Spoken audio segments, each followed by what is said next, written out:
केवल एक बात कह करके और वाणी को विश्राम देंगे। हनुमान जी के विषय में कुछ भ्रम लोगों ने बिना वजह के पाल रखा।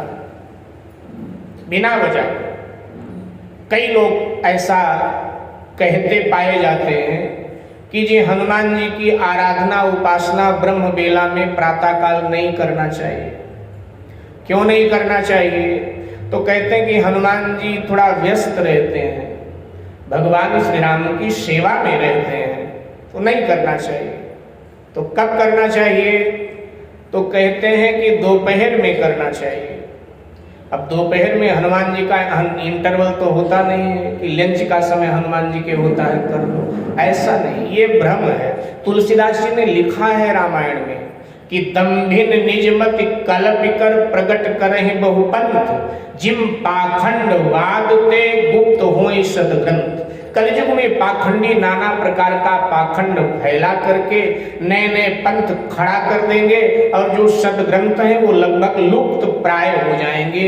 ये तुलसीदास जी बहुत पहले बोल आए, आज लोग वही कर रहे हैं। ध्यान देना मेरे भाई बहन, हनुमान जी 24 घंटा भगवान की सेवा में रहते हैं, आहार निस्सेवा में, एक क्षण की भी उनको फुर्सत नहीं होती है।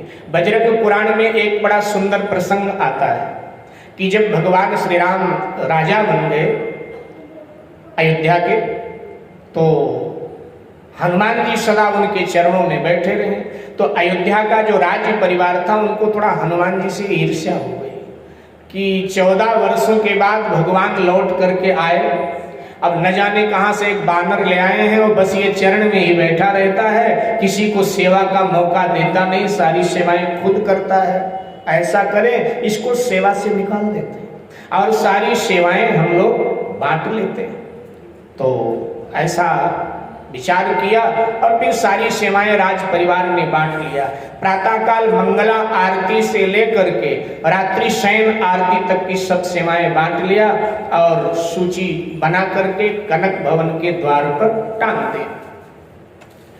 अब आज प्रातःकाल की वेला, सो हनुमान जी महाराज आ रहे थे, द्वार पर शत्रुघ्न जी खड़े थे। बोले हाँ कहाँ चले? हनुमान जी ने कहा भैया हमारी तो सेवा है, सो जा रहे हैं। हनुमान जी ने कहा कोई सेवा नहीं, सारी सेवाएं हम राज परिवार ने बांट लिया है, अब कोई सेवा बची नहीं। तो हनुमान जी ने कहा सूची दिखाए दो, शायद मेरे भाग्य से कोई बच गई हो, बच गई होगी तो ले लेंगे और नहीं बची होगी तो कोई बात नहीं है। तो कहा ये टंगे पढ़ लो। तो हनुमान जी ने ऊपर से नीचे तक पढ़ी सूची। हनुमान जी मुस्कुराए, बोले भैया एक सेवा तो बच गई, अगर आपको कोई विरोध ना हो आपका तो मैं ले लो।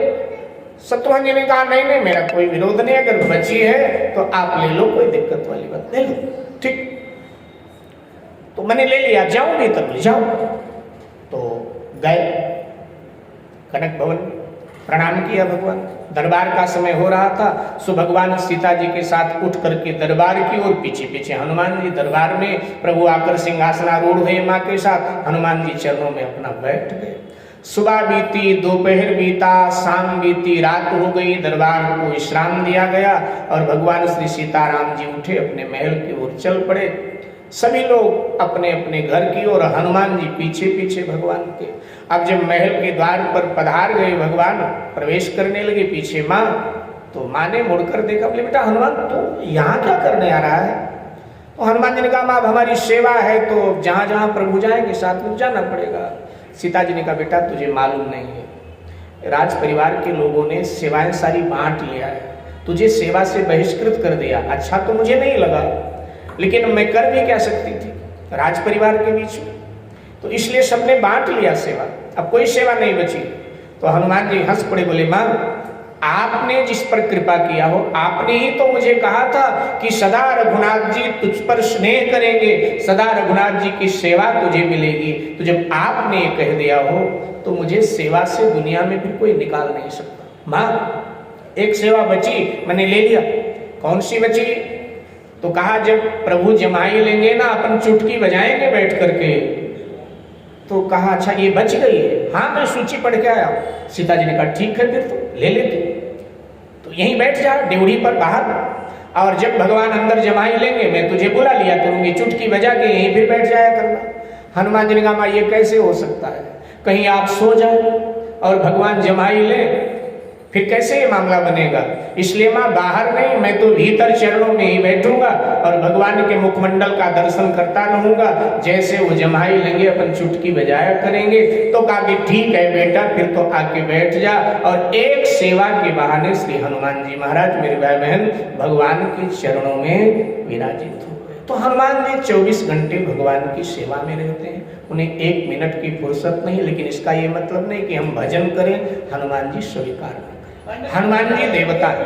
ये हमने बचपन से सुना। जी जी जी। ये जो पहला पैर होता है ना, उसमें हनुमान जी की पूजा नहीं करनी चाहिए, चौकी में होता है भगवान राम जी। हमने आज में यहाँ छोटे थे तब। जी जी जी। बोलो हनुमान जी महाराज की। तो मैं निवेदन कर रहा था आपसे कि हनुमान जी महाराज 24 घंटे भगवान की सेवा में रहते हैं, उनको 1 मिनट की कोई फुर्सत नहीं है हनुमान जी को। इसका अभिप्राय ये नहीं कि वो हमारी सेवा स्वीकार न करें, कबूल न करें। हनुमान जी साधारण व्यक्ति थोड़ा है, हनुमान जी देवता है, हनुमान जी महादेव के अवतार हैं, वो पवन के पुत्र हैं। मेरे भाई बहन, देवता एक समय में अनेक जगह रहता है, हम मनुष्य लोग नहीं रह सकते ना, देवता तो रह सकता है। तो हनुमान जी स्थूल रूप से तो भगवान की सेवा में 24 घंटे बैठे रहते हैं, 1 मिनट की फुर्सत नहीं। लेकिन सूक्ष्म रूप में हनुमान जी कण कण में अणु अणु में रमे हैं। ऐसी कोई जगह है नहीं जहां श्री हनुमान जी विराजित ना हो। शास्त्र का ये मत है, ध्यान देना, शास्त्र का ये मत है कि 24 घंटे में जब आपको समय मिले आप भाव से हनुमान चालीसा सुंदरकांड का पाठ करें, हनुमान जी स्वीकार ही करेंगे, अस्वीकार का कोई मतलब नहीं। ब्रह्म बेला सबसे श्रेष्ठ बेला है आराधना उपासना का। अगर ब्रह्म बेला में समय नहीं मिलता तो जब समय मिले तब हनुमान जी महाराज की उपासना आराधना करें। पवन तनय संकट हरन मंगल मूर्ति हो